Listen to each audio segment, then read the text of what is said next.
Hi guys, welcome back to the channel. It's me, your girl Basby, and this is Basby TV. And we are back for another review, and this time we're doing Love and Hip Hop Family Reunion Season 2, Episode 1, Where There's Friends, There's Family. So this season of the show, we enlisted the help of Mimi, who we all know from the Love and Hip Hop franchise in Atlanta, to host all the festivities this year. She enlisted the help of Jonathan from Love and Hip Hop New York and Brooke Valentine from Love and Hip Hop Hollywood to help her gather up the gang from all four cities so we can have a great festival filled week. So let's go ahead and talk about who all won't be here. So from the city of New York, where it all originated from, we have Cyn Santana, Rich Dollaz, Peter Gunz, Sisqó, Juelz Santana and his lovely wife Kimbella. We also have Amina Butterfly and Tara. From the city of Hollywood, we have Marcus, who is Brooke Valentine's husband and baby father. We also have Zell, Yo-Yo the rapper from back in the day. Y'all remember her with Ice Cube. And we also have Boobie Gibson, who is Keyshia Cole's ex-husband. He also was a basketball player, but I can't remember what team. From the city of Miami, we have nobody other than Bobby Lights. He all we needed to represent that city. And then, last but not least, but from the city of Atlanta, we have no other than Shekinah. We all know her from T.I. and Tiny. We have Erica Mena and Safaree, who is going through a divorce. And we also have Stevie J, who is Mimi's ex-boyfriend / baby father. So, I'm going to tell you right now, last season I was not interested in the show. It was just like, where's the real Love and Hip Hop show at? That's where my TV at. But when I saw the cast for this season, I was like, all these people got issues with each other on and off screen. So I was like, yeah, let me tune in. And I'm going to just give you a little quick rundown of who is who and what everybody is into well too. So first off, I'm going to go ahead and start off with the infamous Creep Squad. The Creep Squad consists of Rich Dollaz, Peter Gunz, and Sisqó. And they are from the City of New York franchise. And we all know them from going around smashing everybody, almost the whole cast they have been with. So their falling out happened after Sisqó let Peter Gunz know that he had let Amina Butterfly, who is one of Peter Gunz's baby mama and ex-wife, a place to stay one night. And Peter found this to be very disrespectful because Sisqó didn't let him know when it happened. So they end up causing a beef between each other and went on like the celebrity boxing match thing. Sisqó ended up winning, and he thought, after the boxing match, everything between them would go back to being the same, but it didn't. And so now we're having to deal with all that. While we're talking about the Creep Squad, we might as well go ahead and talk about the biggest creep of them all, which is Peter Gunz. Peter Gunz is there with his two baby mamas that he was with on and off. Well, kind of on and off, because half the time they were all sleeping together around the same time. Peter first started dating Tara, and she had like two or three boys by him at that time. He ended up getting with Amina, who was supposed to be his artist. Have we not heard this storyline before? Supposed to be his artist. But we later find out that Amina was actually more than an artist, so much more that he ended up marrying Amina before Tara even found out.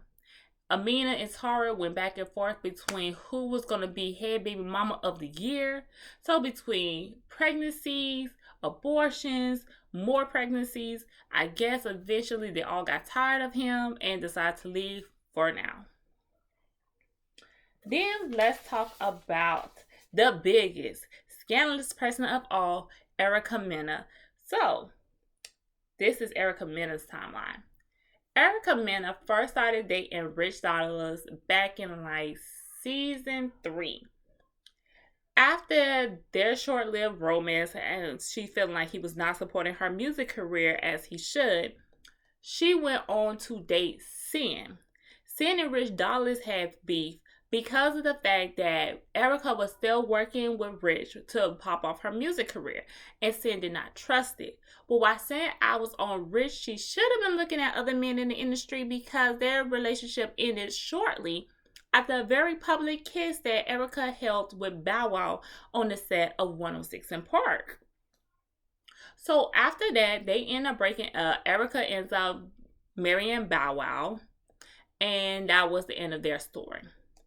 After that short-lived, did they get engaged, married, or did they just get engaged? Whatever the case was, it was very short-lived, and she ends up dating Safaree probably like a year or two later. Safaree ends up falling out with Rich because Safaree and Rich was a part of this infamous Creep Squad, and Rich found out, just like everybody else, through TV and social media, that Safaree is dating Erica, and basically you broke boy code. That was my girl first. That's caused the beef between them two. While they were married, Cyn had a baby with Joe Budden, who's not on this season. She had a baby with Joe Budden, and Erica made a troll page going after Cyn. So she would like have this secret page that she was going up on all of Cyn Santana's pictures, trolling her the whole time. Her and Safaree ends up with Erica and Safaree ends up with 2 kids. And through them 2 kids in a short-lived marriage, now they're on the verge of divorce. After her second child was born, she turned that troll page that she had into her baby's Instagram. And all the old messages and comments pop back up linked to their Instagram. Even though she wants to deny this whole thing. Which is now why her and Cyn now have a problem again. Got it? Good. Let's go on with the show. Juelz Santana comes out and performs Hey Ma for the group. And everybody's having a good time. Everybody's chilling out on the beach.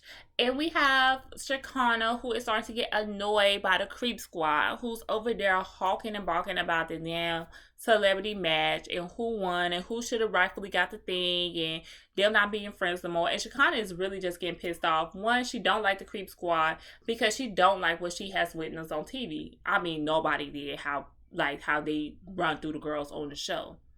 So by the time they go over there to speak to Shekinah's already fed up, and her and Peter starts to get into it. And Amina and Tara is over there looking like a bunch of sister wives, trying to figure out, should they jump into this fight? And I'm looking like, no, let that nigga handle that on his own. Like, I'm sorry, I just can't take up for no man.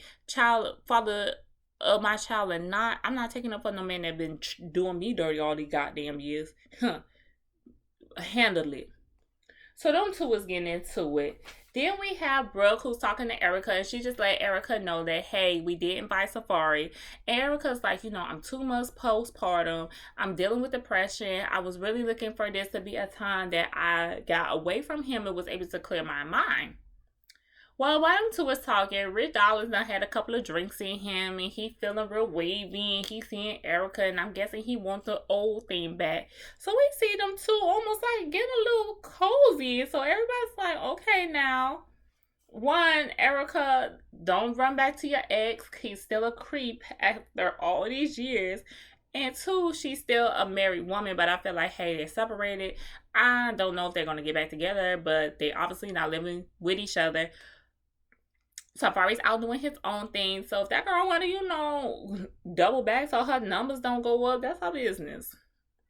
But that's not the only set of people getting a little cozy on this beach. We can see Booby and Cyn. They don't walk off to each other, away from the group, and they're talking to each other, basically caking it up.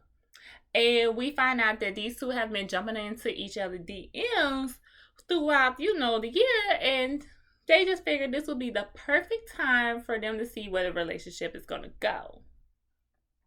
So everybody starts heading back off into the hotel rooms because we got to get ready for game night tonight.